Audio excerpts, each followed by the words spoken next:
Fameux Ndongo, qui avait été interrogé sur ma mise à disposition abusive à Garoua, a brandi au président de la République une lettre écrite et instruite par le ministre d'État Ferdinand Ngongo. Ah bon? Je ne mens pas. Au KGB déclaration. Vous comprenez? On vous regarde dans mon vision. Et écoutez, je vous dis que d'État Fameux Ndongo, partout où le ministre Fameux Ndongo est passé, il a dit que il avait reçu l'instruction ferme de Ngongo. Je vous donne encore un deuxième secret. Moi, je ne regarde pas les mauvais secrets. Vous voulez faire comprendre que le ministre d'État Fameux Ndongo... Bon, laissez-moi vous dévoiler quelque chose qui ne sera plus un secret. Parce que pour moi, c'est caduc. Parce que les gens doivent le savoir. Monsieur Tundingwa est mon oncle maternel. Vous comprenez? Écoutez-moi bien. Il me reçoit. Fameux Ndongo, qui voit l'intervention de Tundingwa, qui lui dit, mais pourquoi vous voulez tuer mon neveu? Il lui dit, il faut que le professeur Messanga écrive au ministre d'État et en demandant pardon. J'ai été reçu, envoyé par le ministre d'État par Bargambois. Bargambois m'a dit qu'il a bien reçu la lettre, mais sois patient. Et là encore, c'est le ministre Fameux Ndongo qui est dédouané parce qu'il disait que ce n'est pas lui sur tout ce qui m'est arrivé. D'accord. Donc je pense que j'ai suffisamment déballé ce matin. Merci beaucoup. Pour que les gens comprennent que la task force a été une structure ad hoc mise en place parce que le gouvernement était défaillant. Vos règlements de compte, où les autres payent, où vous voulez toujours qu'on m'égorge, vous voulez toujours qu'on m'oppose au ministre de Tangongo, et vous regardez avec... Le problème, c'est nous les journalistes. Pas vous, lui il a compris. Ça dit que, écoutez, moi je vais commander ce pays. Merci bien. Ici, je vais commander ce pays. Merci bien. Vous comprenez? On vous le souhaite. Vous comprenez? Et je vous donne vous dire que vous n'allez pas nous purger quand même. Je suis un homme lucide. C'est pour vous dire que je suis en droit de m'étonner que on décore les membres de la task force au moment où certains ont étouffé le déballage qui devait se faire au tribunal de commerce de Paris. Et moi, je suis étonné que ces braves messieurs et dames qui ont été décorés fassent la une des hommes et des femmes qui font la contestation. Ça veut tout simplement dire quoi? Je termine là-dessus. Mais que ces gars qu'on a décorés n'ont rien à voir dedans. Ce n'est pas en contradiction avec ce que j'ai dit hier et ce que j'ai dit aujourd'hui. Mais de grâce, laissez ces compatriotes qui ont été décorés tranquilles. Parce que moi, je sais que ces gens, pour la plupart, vivent la pénitence. Merci, professeur Messanga. Professeur... Qu'on me dise le contraire, donc ici, je vais voir. Il y en a, comme nous le disions tout à l'heure, qui sont quand même surpris par ces décorations des membres des deux task force pour la simple raison, si nous prenons le cas Covid-19, nous avons quand même eu des rapports de la Chambre des comptes du Cameroun, des rapports extrêmement accablants à l'endroit de ceux qui ont géré ces task force. Nous avons quand même le cas de la Coupe d'Afrique des Nations que le Cameroun a organisé au niveau justement des infrastructures qui ont été construites. Le cas Olembe est encore patent avec la société McGill. On parle également des détournements de ce côté-là. Curieusement, le président décide qu'on puisse décorer les membres qui ont travailler au niveau des task force. Est-ce que c'est pas quand même curieux?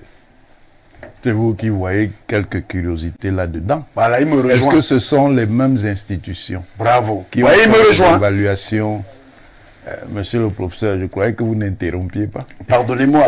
Moi, je sais reconnaître que je ne devais pas vous interrompre. Bon, laissez-moi parler. Monsieur le recteur. Donc, ce ne sont pas les mêmes institutions qui ont fait l'évaluation de la situation.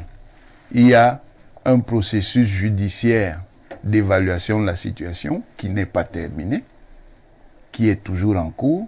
Maintenant, il y a un processus administratif, politico-administratif d'évaluation de la situation. Donc, les perceptions qui sont faites de la gestion de ces dossiers semblent ne pas être les mêmes, parce que dans la logique politico-administrative, on a rétribué ce qui était à la base de la gestion du projet. Donc, ça veut dire que pour l'autorité exécutive, ils ont bien travaillé. Maintenant, la perception des choses de l'État sont complexes parce que l'autre évaluateur peut toujours donner un autre regard. Donc voilà comment pour moi il faut prendre en considération la question. Parce que le processus d'évaluation par la justice n'est pas terminé. Attendons de voir ce qu'il va terminera quand? Allez demander aux autorités qui sont en charge de la gestion de l'affaire. Maintenant, au niveau du pouvoir exécutif, on a donné une évaluation.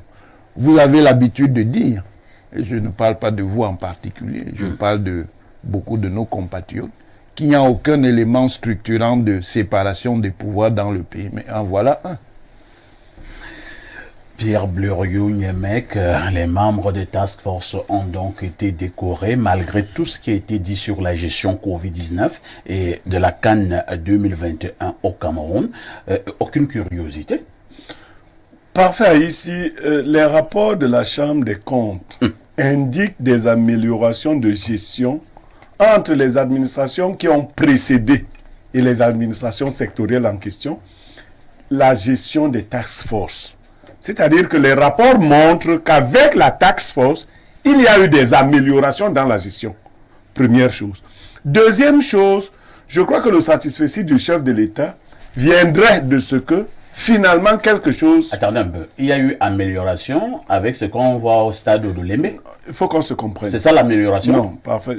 Je veux justement qu'on se comprenne. Oui, je me reprends. C'est-à-dire, vous dites aux téléspectateurs je dis aux téléspectateurs avec ce qu'on voit au niveau du stade de Lembe, il y a eu amélioration.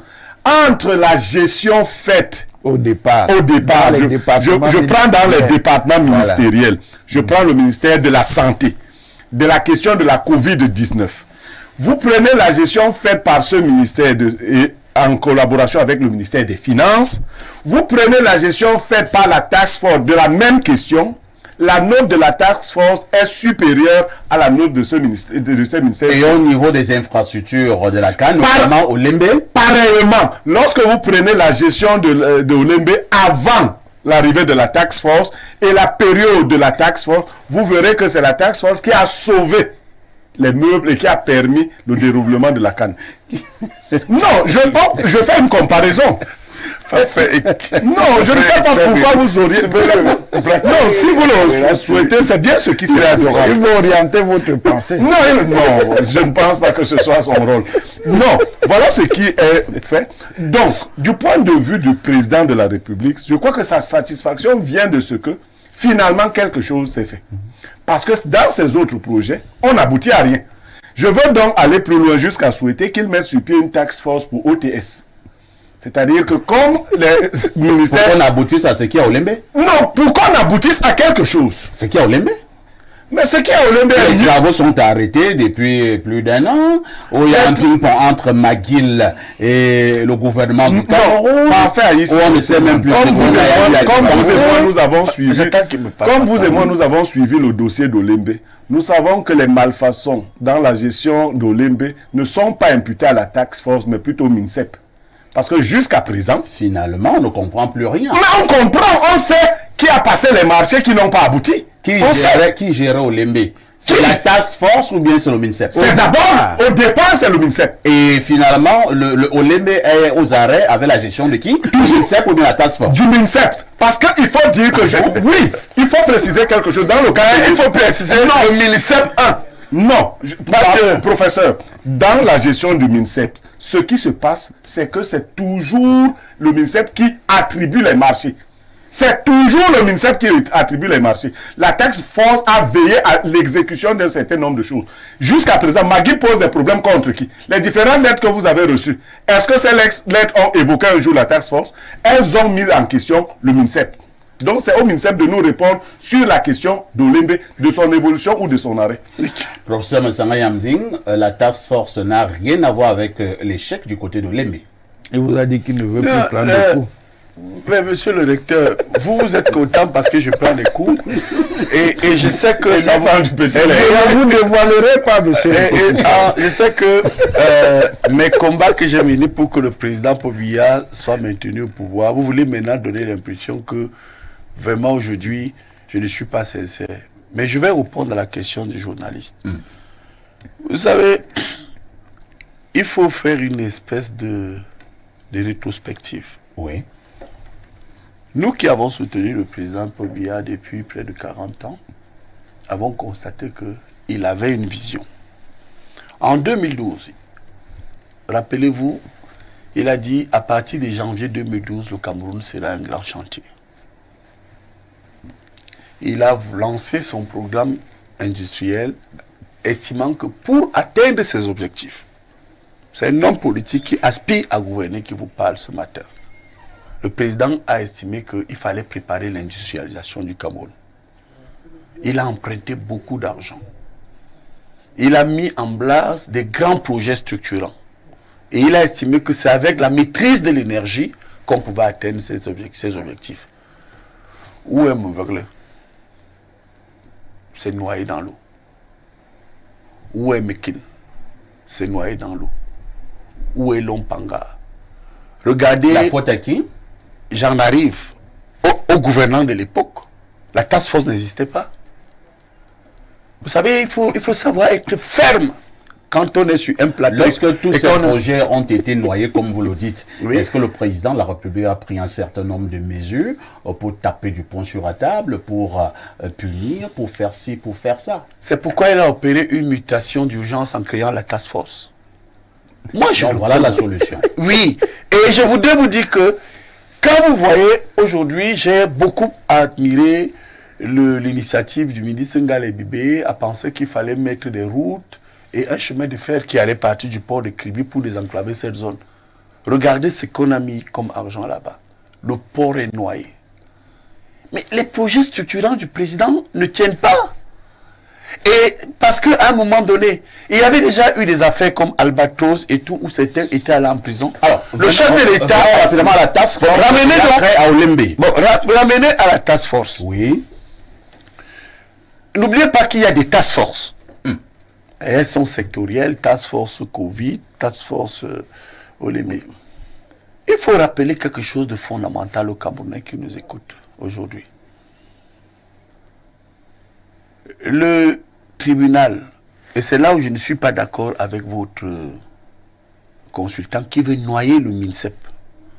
Je voudrais rappeler quand même que le déclencheur de l'arnaque et qui appelle l'attention de l'État sur l'arnaque réelle, même si je reconnais que Task Force Cameroun existe, Task Force Canada et Task Force des Français existent. McGill, merci, oui, McGill. Merci pour cette correction juste. Le ministre des Sports n'y est pour rien. Qui est pour quelque chose? L'initiative est comme l'a dit monsieur le recteur Ounangini. Pour une fois, sur ce point bien précis, je partage son avis. Il a parlé... Ça fait 2 points. Je dis non, sur ce point bien précis. Chaque fois. Vous savez, je suis un méthodologue. Hein, sur ce point bien précis. Il vous a parlé de la justice. La justice. Ça veut dire que nous sommes quand même dans un pays où, parlant de la justice, il y a 4 promotions. Vous verrez la relation avec la task force de magistrats bloqués à la maison au quartier. Parce qu'ils attendent le Conseil supérieur de la magistrature. Il y a des initiatives menées par la justice. Comme il a dit, pourquoi on ne laisse pas cette justice travailler lorsqu'on sait pas ce que j'ai dit. Bon, du moins, c'est que moi j'ai dit. Je prends donc ça sur mon chrono, je vous ai mal compris. J'ai juste dit que la justice est fait son travail dans un processus. Elle a eu son évaluation. Oui, c'est le processus n'est pas terminé. Je n'ai pas dit qu'on a empêché à la justice. Non, je n'ai pas dit que vous avez empêché à la justice. Je vais dire que la justice, je suis dans le même processus que vous, ils peuvent vous le dire. Vous allez écouter l'émission. Nous sommes dans un contexte où certains ont bloqué l'État. L'État est bloqué. Et personne ne peut nier qu'on a l'impression que le président Paul Biya est pris en otage par les querelles des uns et des autres. Et puis que vous le dites, professeur Messanga, Oui. que le président de la République est pris en otage, est-ce que lui, il ignore lui-même qu'il est pris en otage? Pourquoi il ne sort pas de cet otage? Ben, écoutez, c'est une question que je vais répondre. Je vais répondre. Vous savez, le président a pris de l'âge. C'est un humain. Vous savez, Vous faites des des insinuations. personnes comme moi, vous ne les aurez pas toujours parce que Dieu m'a créé à ma façon comme il crée tout le monde. Le président est fatigué. Et le président a fait confiance à certains collaborateurs. Quand quelqu'un est fatigué, qu'est-ce qu'il fait? Laissez-moi vous dire, qu'est-ce qu'il Professeur, fait? Qu'est-ce qu'il fait? Quand vous êtes fatigué, qu'est-ce que vous faites? Quand moi je suis fatigué, je peux m'appuyer sur mes enfants pour leur demander de l'eau. Quand vous êtes fatigué, vous vous reposez. Oui, Vous reposez. oui. Professeur, quand vous êtes fatigué, vous travaillez. Quand je vous pose une question, n'est-ce pas? Quand vous êtes fatigué et vous avez soif, comment vous faites? Non, vous buvez, vous reposez. Non, je demande à mon enfant d'aller me prendre de l'eau. Messanga Nyamdi est fatigué. Est-ce qu'il le Vous voyez, vous me posez une question et vous voulez le Vous dites fatigué. président- C'est deux problèmes. Oui, c'est-à-dire, Pour la fatigue, parce vous que je faites ne comment? peux pas aller prendre un verre. Pour la soif, vous buvez. Non, Pour la c'est pas fatigue. que je bois. Oui. Quand j'ai soif, Vous demandez- généralement, Et je pour- vais au frigo ou je vais à la moire prendre de l'eau. Mais quand je suis fatigué, j'appelle mon fils ou ma fille. Voilà ce que je vous dis depuis Il le vous début. donne de l'eau. Votre fils vous donne de l'eau. Et pour la fatigue, vous faites comment? Parce que l'eau n'a Ouais, alors, non, Mais pas ça, ça, laissez-moi, quand je Donc, bois vous l'eau, devez faire quand à je la bois, soif et pour la fatigue. quand je bois de l'eau, et maintenant, pendant que je me repose, Voilà, je vous suis reposez. d'accord, Vous pendant que je reposez. me repose, Voilà. mais sans renoncer Non. à ma posture de chef de famille, je confie les responsabilités à mes enfants, à ma femme et aux autres. C'est vrai ce que je fais. Donc vous n'arrivez pas à m'avoir. Vous n'arrivez pas à m'avoir. Quand je suis fatigué, hein, je vais Monsieur le recteur, vous me êtes fatigué. Et pas vous appeler votre femme, votre enfant et tout d'aller vous prendre le nécessaire. Parce que moi je fais après. Regardez ce matin, n'est-ce pas? Je suis en 3 pièces françaises que ce malto. Pour préparer la venue dans ce plateau, j'étais au pressing. J'ai dit à ma compagne de s'en occuper. J'ai demandé qu'elle m'apporte la cravate marron bois. J'ai demandé qu'elle m'appelle ma jaquette marron bois, ma chemise rayée mariée marron bois, qu'elle m'apporte ma chaussure church originale. C'est pas moi qui pouvais aller prendre tout ça parce que je n'avais pas eu le temps. Mais vous êtes Donc, là comme un mannequin italien. oui, toujours. Vous savez que je suis le savoir. Même si je le sens petit. C'est la Ça, fin vous de ce savez. programme, hein. Et donc, C'est la fin de cette c'est pour vous dire émission. que, pour moi, perspective 2025, au regard de ce qui se passe. Votre aujourd'hui. plateforme électorale Oui, ma plateforme, si vous voulez. électorale assumée. Mais le président a dit qu'il peut partir. Mais assumez donc Mais j'assume. votre plateforme électorale. On s'attend peut-être comme le professeur Messanga soit candidat en 2025. Oh, vous savez, il faut d'abord penser au Cameroun. Ce qui a tué ce pays à un moment donné, c'est que à tous les moyens, et par tous les moyens, certains voulaient que le président parle. Si ma plateforme peut aider, accompagner Très bien. et amener quelqu'un d'autre au pouvoir, moi je vais céder. Mais C'est une chose compris. est sûre, c'est qu'elle va peser en 2025. C'est la fin de ce programme. Nous disons merci ce matin à nos invités et nos experts, une fois de plus, et qui étaient là. Merci au professeur Mathias Erico Wanangini. Merci au professeur C'est moi qui vous Pascal remercie. Charlemagne Je vous remercie Messanga pour Nyamdi. l'invitation. Merci au consultant Pierre Blériot Niemek. Ne ratez surtout pas la rediffusion de ce programme. Ce sera ce soir à partir de Messanga Nyamdi, 21h. place Tari. Nous n'avons pas la prétention d'avoir tout dit, mais nous avons le mérite d'avoir posé ces problèmes sur la table. Tout en vous souhaitant une bonne fin de semaine, je vous pose néanmoins une question. Avec tout ceci, que faites-vous encore ailleurs?